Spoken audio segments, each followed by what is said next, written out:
Well, I think my gut is, I can't say for sure, but I think that we all have a fascination with these pop stars. Hmm. And so there's a sense, there's a lot of wish fulfillment in this story. Obviously, many people have pointed out there's a Harry Styles thing going on there, but it's not just Harry Styles. I think it's pop, it's pop stars in general. Um, and for myself, I actually didn't know about the book when I first came onto this project. So I knew of it first as this romantic comedy with Anne Hathaway, but yes, when you're making the movie, when you're making a movie like this, and you know that there's a fan base already for the book, you want to make sure that you're capturing, hopefully, the things about the book that they loved, but at the same time bringing a new audiences to the story and to the characters. And so that was, in terms of trepidation, I would say that's what the trepidation is, just hoping that you get it right. Yeah, it's always a challenge to do an adaptation of a book into a film to begin with. And then when it happens to be the kind of thing that has that sort of a audience frenzy behind it, it's always nerve-wracking. But the way that I like to approach it is that you'd have to really capture the spirit of a book, but you can't get sort of stuck in the details because the format of a book and filmed entertainment are so completely different. One is internalized, one is externalized. And so, I always try to look at it like what is the mood and the underlying, kind of spirit that the story, that comes out of the novel, and to take that and bring it forward. Hmm.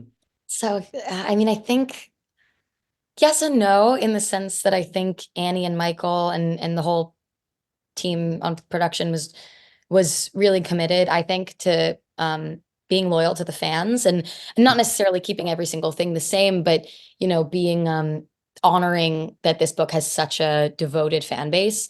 And I didn't feel like worried, but more so I just wanted to do a good, I just really was intent on doing a good job because it has such a fan base, and people that have loved this book for years deserve to feel like, you know, despite Izzy's like slight age jump, that it's still like this person that they know and want to see. And so, or hopefully want to see.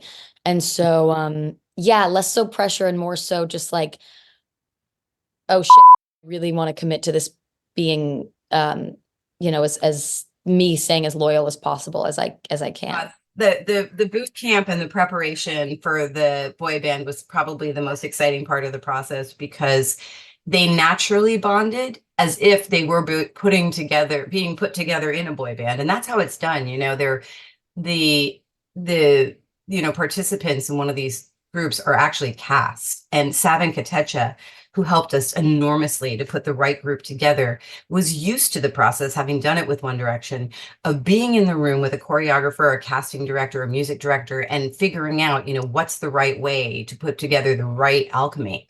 And then when the guys went to boot camp, they had to sort of find their rhythm, like quite literally, had to find their rhythm, had to find their music, had to find their roles.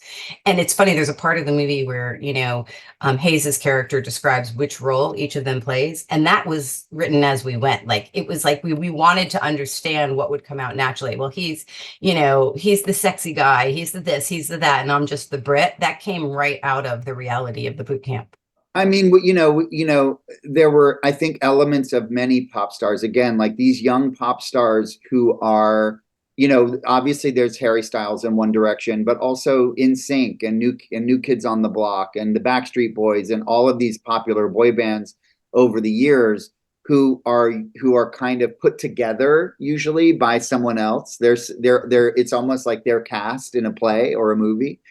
And so but then as they mature, they start to become their own selves, and they start to create their own identity. And so that was sort of in my mind, whether it's Taylor Swift or Harry Styles or Justin Timberlake or all the different music artists that we've seen over the years who kind of redefine themselves as they grow older As well. Yeah, that was the trickiest part. How do we capture the energy around One Direction without actually repeating it, or frankly just being worse than it. That was the big fear.